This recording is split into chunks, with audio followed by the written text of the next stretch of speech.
Hello, it's Wayne here. It's week sometime, I can't remember, no one remembers anymore, of Lockdown Film Club, and it's my turn to choose a film this week, and I have chosen Christopher Guest's 1996 film Waiting for Guffman, which I've chosen in tribute to Fred Willard, the comic actor who died last week.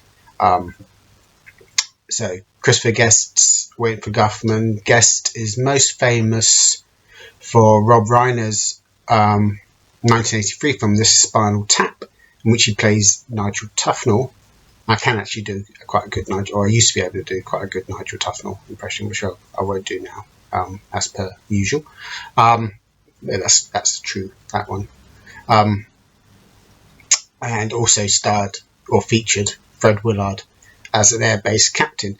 And like Spinal Tap, Waiting for Guffman is a mockumentary, something that Guest has made a career out of. So he's done Waiting for Guffman, Best in Show, which is also brilliant, and Fred Willard is great in that. A Mighty Wind, For Your Consideration, and he's got a new film, he's been out for a while now, on Netflix called Mascots, which I haven't got around to watching yet. I will do. It's on my list. And also, I always assumed that Waiting for Guffman was his first film, but doing the research, because there is some research that goes into these intros, he did a film in 1989, The Big Picture, a film which I'd heard of.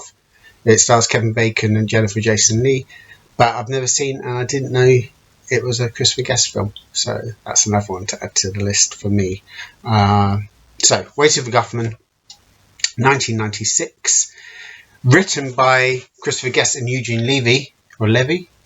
Eugene Levy, and directed by Guest. The film's got an ensemble cast, like all of Christopher Guest's films, who improvised their dialogue based on the story come up by Guest and Levy.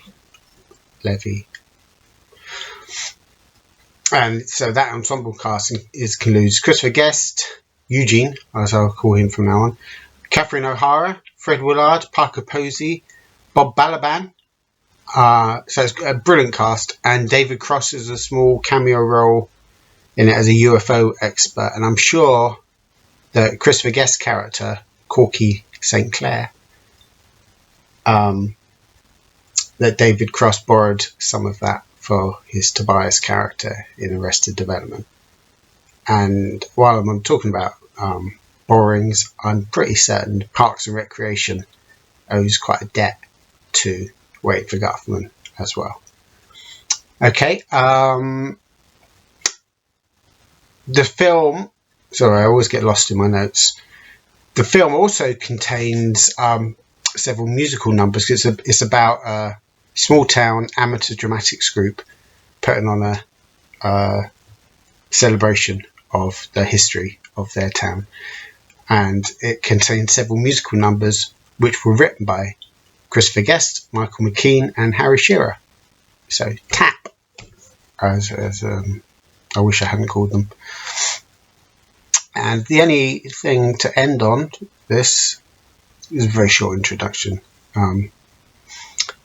He says, Guest compares the process of making the film to jazz music. And he says, you know the basic melody and the key changes, but it's how you get from one change to the next that matters, and you don't know in advance how you're going to do it. I'm completely blank before the camera rolls. I have absolutely no idea what I'm going to say. And how he works is he shoots 10-minute long scenes. Everyone improvises. And at the end of the day, well, not the end of the day, but at the end of the film, he ends up with 60 hours of film, which he then takes, in this case, it took a year and a half for him to edit it down to 19 minutes or so. And that is it. Hope you enjoy it as much as I love this film. I think it's his best film, Christopher Guest, although I haven't seen, as I said, The Big Picture, so, or Mascots. But out of the ones I have seen, it's my favourite. So, and Freddie Willard's brilliant. So, enjoy and vidi well. Bye.